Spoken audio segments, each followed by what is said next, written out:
Bismillahirrohmanirrohim. Assalamualaikum warahmatullahi wabarakatuh.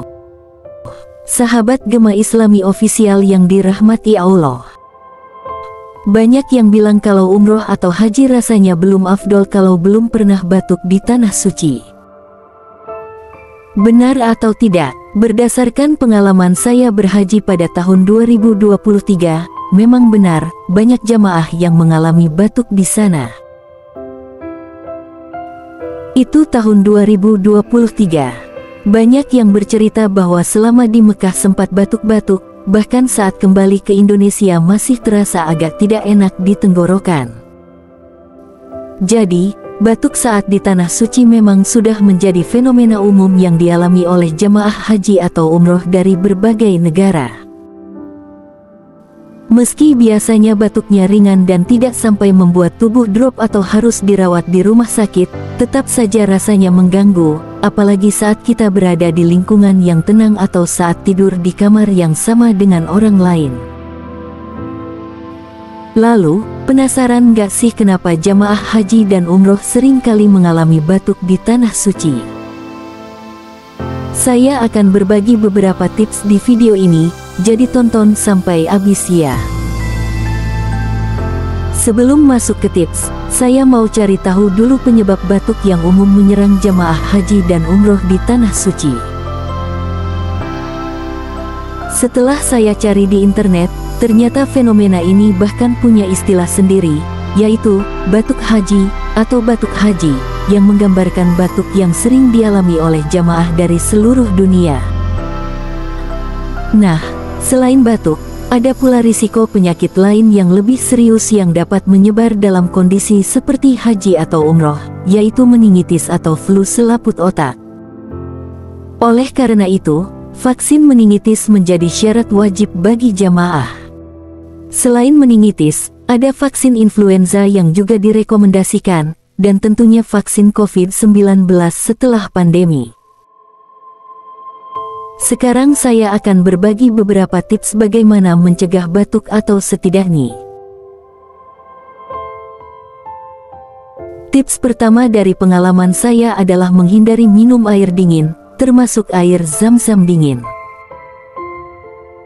Di Masjidil Haram atau Masjid Nabawi, biasanya air zam-zam yang disediakan memang dingin. Godaan untuk minum air dingin sangat besar, apalagi cuaca di sana panas. Namun, sebaiknya hindari udara dingin dan cari galon dengan tulisan "tidak dingin". Meski galon ini jarang, biasanya dari 10 galon hanya ada 1 atau 2 yang bertuliskan "tidak dingin" dan letaknya di ujung. Kalau sulit diatur, sebaiknya biarkan dulu air zam-zam yang diambil dari galon dingin untuk mencapai suhu ruangan sebelum diminum.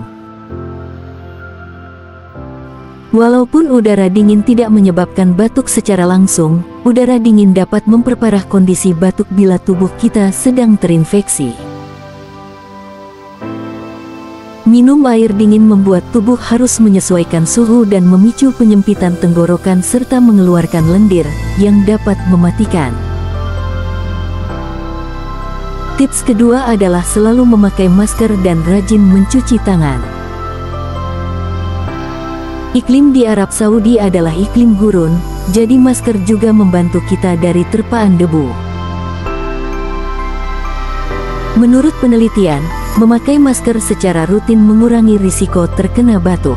Hanya 15% orang yang rutin memakai masker terkena batuk, sementara yang jarang memakai masker atau tidak sama sekali memiliki risiko. Tips ketiga, bawalah perbekalan seperti obat batuk, permen pelega tenggorokan, suplemen, dan bagi yang punya riwayat asma, jangan lupa obat asmanya. Selain itu, berkumur dengan air hangat yang dicampur garam juga dapat membantu mengurangi gejala flu dan batuk, jadi boleh juga membawa garam sedikit. Tips terakhir, makanlah dengan teratur. Meskipun makanan di sana mungkin tidak sesuai selera kita, usahakan tetap makan secukupnya. Energi yang kita keluarkan saat haji dan umroh cukup besar, dengan aktivitas bolak-balik dari masjid ke hotel dan saat puncak haji seperti lempar jumrah. Rata-rata jarak berjalan kaki bisa mencapai 7 km sehari. Jadi, penting untuk makan dengan baik, minum air yang cukup, dan istirahat. Bagi jamaah yang sudah berusia lanjut, saling mengingatkan untuk menjaga kesehatan.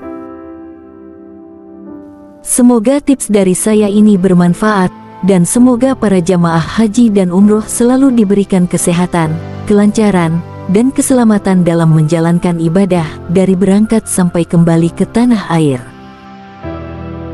Wassalamualaikum warahmatullahi wabarakatuh.